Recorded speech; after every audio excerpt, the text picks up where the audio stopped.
पुणे में महात्मा गांधी और बाबा साहेब अम्बेडकर में सुलह हुई और एक नया कारनामा तैयार किया गया।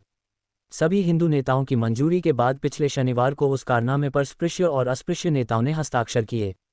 कारनामा मंजूर किए जाने के बाद मुंबई में सभी हिंदू नेता इकट्ठा हुए और रविवार 25 सितंबर 1932 के दिन कोर्ट स्थित इंडियन मर्चेंट्स एसोसिएशन के हॉल में मुंबई नागरिक इमरजेंसी काउंसिल की ओर से पंडित मदन मोहन मालवीय की अध्यक्षता में दोपहर में बैठक बुलाकर समझौते को मंजूरी दी गई।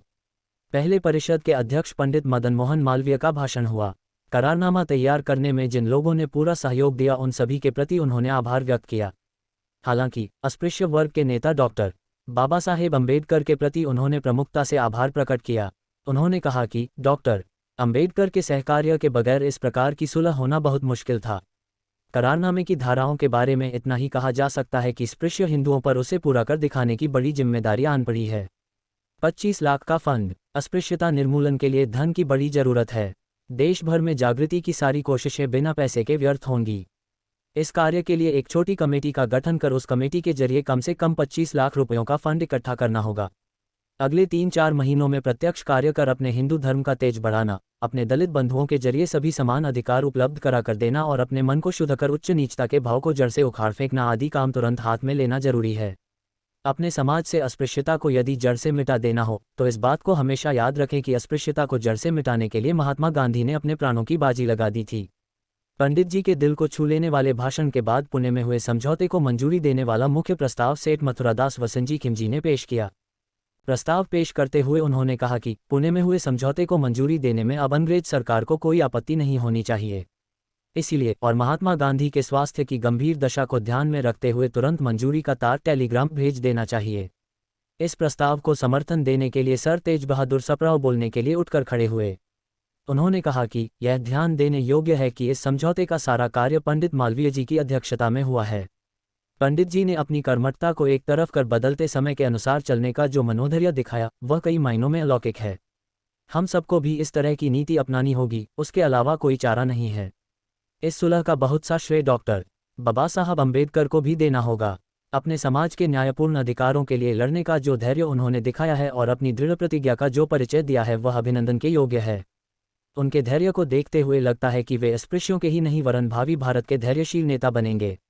अंग्रेज सरकार के कम्युनल अवार्ड से अधिक इस समझौते से अस्पृश्य वर्ग का अधिक हित हुआ है। इसीलिए आगे हम सबको मिलजुल कर रहना होगा और जो कार्य हाथ में लिया है उसे पार लगाने के, उसमें विजयी होने के लिए जी जान से कोशिश करनी होगी।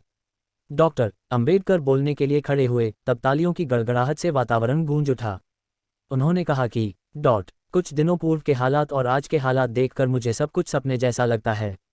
उस वक्त एक ओर मुझे महात्मा गांधी जी के प्राणों पर आंच नहीं आने देनी थी तो दूसरी तरफ जान की बाजी लगाकर अपने समाज बंधुओं के हितों की रक्षा करनी थी।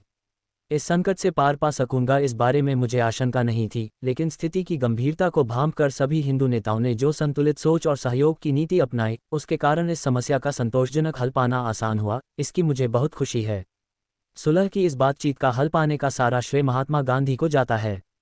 मेरी सभी मांगों को स्वीकार कर आखिर गांधी जी ने मेरा ही अभिनंदन किया, इसका मुझे बड़ा अचरज है।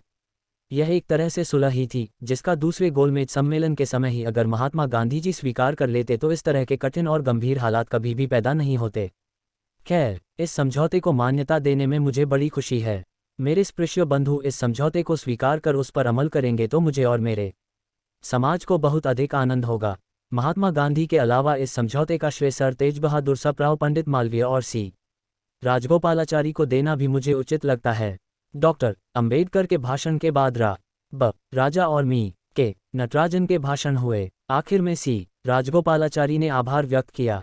आगे किए जाने वाले विधायक कार्यों की कमेटी के गठन के सारे अधिकार अध्यक्ष को हुए सेठ मथुरादास वसंजी की सूचना को सभा की मंजूरी मिलने के बाद परिषद बर्खास्त हुई।